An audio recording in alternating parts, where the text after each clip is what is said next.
Sinimulan na ang pag-iinspeksyon sa mahigit 40 bagong bagon ng MRT. Inaasang unti-unti nang magagamit ang mga ito matapos sa mga pagsusuri na tatagal daw ng 2 linggo. Balita hatid ni Bam Alegre. Ito ang isa sa 44 na bagong bagon ng MRT. May bubble wrap pa nga mga upuan nito dahil hindi pa nagagamit sa pang-araw-araw na biyahe.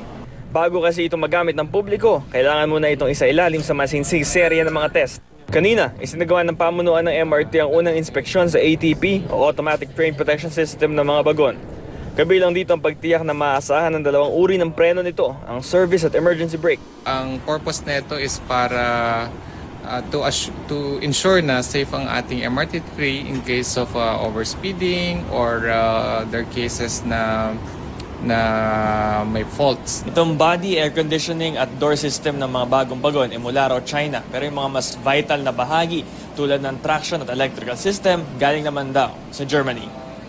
Tatagalan 2 linggo ang mga safety test. Pagkatapos ito, unti-unting ihahalo ang mga bagong unit sa 65 bagon ng MRT na ginagamit ngayon. Malaking bagay yun para sa mamamayan. Kasi sobrang traffic pagka mag-bus. Kasi di ba maraming commuters. So, I think makakatulong siya. Bam Alegre, GMA News.